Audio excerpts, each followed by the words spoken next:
this situation was inevitable, as those institutions were never fully dismantled at the fall of the USSR and continue to exist in one form or another. The question remains, who's in control? A letter to the editor of the Financial Times by Frederick Schenk, Genolier, Switzerland. Sometime in 2022, while I was writing the script for Centuries, our documentary series about Poland, after photos of Russian bombing in Kharkiv appeared in my feed. One particular photo was exceptionally jarring. It showed a jumble of epitaph plates engraved with the names of those who had been murdered as a part of the Katyn Massacre. Just outside the frame was the name of one of the men our documentary was preparing to discuss, the young great-great-uncle of our resident historian. When I first began studying history, everything was personal. Every atrocity, and history is full of those, would echo in my head. I couldn't escape the horror. And then, after a while, it became academic. This massacre, that brutality, the other famine. And now we've come full circle, where everything old is new again, and the events of the past are replaying now in the present. It's personal again. Before I saw the bombed epitaph plates, I knew their story. Their story was the past, but it's the present and the future as well. The first partition of Poland took place in 1772, with 3 more partitions following. The second and third partitions merely finished the carving of a nation by dividing it in 3 between Austria, Prussia, and Russia. After a very brief 20 years as a sovereign nation following the end of World War I, the 4th partition of Poland took place between the 2 successor states of the first 3 partition powers in 1939. Poland had tried to prevent such a recurrence. In 1932, it signed a non-aggression pact with the Soviet Union, which was supposed to last until 1945. Another declaration of nonviolence was signed with the German Third Reich in 1934. Neither of these agreements were worth the paper and ink they consumed. Hitler's Reich wanted Lebensraum, and the Soviet Union was ever hungry for a buffer state with the West and souls to bump up the count of committed communists. Poland, having been previously torn up to satisfy the German and Russian-speaking worlds, was now being counted as territory that had been unjustly removed from their particular spheres of influence after World War I. Poland, in German and Soviet eyes, actually belonged to them anyway. The Molotov-Ribbentrop Pact, signed on 23 August 1939, made the way forward clear. The Germans and the Soviets would invade and regain control of their former territories. The Germans, after staging a false flag operation, invaded on September 1st, 1939. The Soviets waited a few weeks to put their toes in the water, but on September 17th, they invaded as well. There was furious fighting against the Germans, but when the Soviets invaded, the commander-in-chief of the Polish army issued an order to avoid engaging the Soviet troops and to only fire when fired upon, or if Red Army soldiers attempted to disarm Polish fighters. The troops were ordered to attempt to fall back to Romania or Hungary.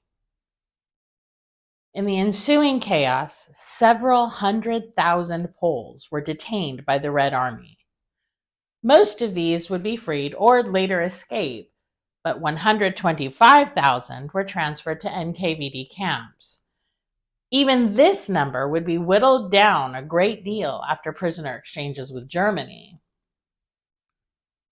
The remaining military officers and intelligentsia, who were being held by the Soviets were subjected to endless rounds of interrogation and starvation-level diets. They were exposed only to Soviet movies and constantly bombarded with propaganda. And yet, in the accounts of those few who managed to escape, the prisoners were proving to be extremely resistant to Soviet attempts. They continued to celebrate Polish holidays, despite camp bans on doing so. They held secret religious services. They organized illegal lectures by the educated specialists in their midst. It became clear, fairly quickly, to the NKVD that those they held would not pliably accept a Soviet-style takeover of Poland. And with this decision, their continued existence became a liability. They are all declared enemies of the Soviet authorities, not showing any prospects for improvement, wrote Lavrenti Beria. He recommended they be liquidated. Stalin agreed, and so, of course, did the Politburo. It was decided on March 5th, 1940. The murders, which would eventually number nearly 23,000, began on April 4th for about a month, with a one-day break for the Soviets to celebrate the May Day holiday. It has come down to us in history known as the Katyn Massacre, because the first of the mass graves was uncovered in the Katyn forest, after the Germans turned on their Soviet former allies and invaded in Operation Barbarossa, not even 2 full years after the joint Polish invasion. The first reports of mass graves were handed over to German forces fairly soon after they took Smolensk in 1941. But not much was done about it until April 13, 1943, when the mass graves were announced on Radio Berlin. It was a propaganda bonanza to Joseph Goebbels, whose diary entry for April 14th read, "We are now using the discovery of 12,000 Polish officers killed by the GPU for anti-Bolshevik propaganda in a grand style. We sent neutral journalists and Polish intellectuals to the spot where they were found. Their reports, now reaching us from ahead, are gruesome. The Führer has also given permission for us to hand out drastic news items to the German press. I gave instructions to make the wildest possible use of the propaganda material. We shall be able to live on it for a couple weeks."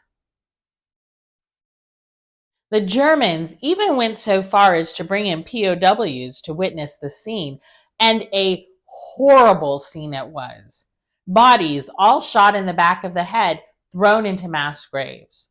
And these mass graves were on the same site as enormous mass graves from the Stalinist Great Purge of the 1930s. Families whose letters and postcards had been returned for the last 2 years finally had a possible answer. And it was horrific. The Soviets denied the accusation vehemently, claiming that the prisoners had been engaged in road work when the German army had come upon them and killed them all. It was a terrible predicament for the Allies, who had long known that thousands of Polish officers were missing and unaccounted for. It seemed as though their ally had committed war crimes against the very nation whose invasion had drawn the Allies into war. And the war crime had been discovered by the nation the Allies were committed to defeating. The only answer the US and UK could come up with was to pretend the whole thing hadn't happened and suppress reports as they came out. The winning of the war is the paramount objective for all of us, read a June 1943 telegram from President Roosevelt to Winston Churchill. The British government pressured the Polish government in exile to withdraw their request for investigation by the Red Cross. In 1943, the Soviets retook Smolensk, and the cover-up of the Katyn Massacre went into full gear. The burial sites were hurriedly worked over to make it seem as though the murders took place not in 1940, but in 1943. They instituted their own commission to look into the matter with the usual sort of pretentious word salad name. This time, the Extraordinary State Commission for Ascertaining and Investigating Crimes Perpetrated by the German Fascist Invaders. As that name was a ridiculous mouthful, the shorthand became the Burdenko Commission, after the commission chair. Unsurprisingly to anyone studying Soviet history, the Burdenko Commission found that despite the fact that the pocket litter on the mass grave sites ended abruptly in April 1940, including at least one diary entry that was made literally as the shooting started, which read, "We are in a forest." The uniforms the dead were wearing showed little wear, and not the sort of tatters that could be expected from 3 years of hard labor. And letters and postcards, again, had been returned to family for 2 years. It was obviously the Germans who had killed the thousands of men, and about 50 women, in the graves. To Soviet leadership, the matter was declared closed. It was not to be discussed in their areas of control, period, which included, post-war, all of Poland and Ukraine. In the United States in 1951, the Madden Committee held their own investigation of the reported massacre with entirely different results. Not only did the committee find the Soviets responsible for the mass graves that had so far been discovered, but they recommended that it be brought to trial in front of the International World Court of Justice. Furthermore, the committee found that U.S. officials had failed to properly act as well, and that American policy toward the Soviet Union may have been very different if the Katyn Massacre information had not been deliberately withheld from the public. It was too little, too late. Poland was firmly held in the Soviet orbit, and discussion of the mass grave sites that were known was forbidden. It was still forbidden when, in 1981, Solidarity erected a monument which read, Katyn 1940. It was quickly torn down by the communist government and replaced with another that blamed Hitler. But the Polish people persevered, and makeshift monuments kept being erected despite their quick demolitions. But time for the Soviet Empire was quickly running out. In 1989, as the dominoes began to fall in earnest, Soviet scholars revealed that Stalin had indeed ordered the murders at Katyn and elsewhere in 1940. In 1990, Gorbachev admitted they had been carried out by the NKVD. A Polish delegation was allowed to visit the site, which had been made into a recreation area for KGB officers and officials. Several of the members climbed the fence of the nearby KGB building and left burning candles on the property. More information was released, and after the fall of the Soviet Union, the Russian Federation seemed as though it would continue the soul-searching. A joint Russian-Polish ceremony was even planned for April 2010 on the site of the memorial near Smolensk. It became yet another tragedy for Poland when one of the planes carrying mourners and dignitaries crashed. Among the dead were the Polish president and his wife. But if there's anything we learn from history, it's that we do not learn from history. Recently, mass graves were again discovered near Kharkiv, this time from the Russian invasion of 2022.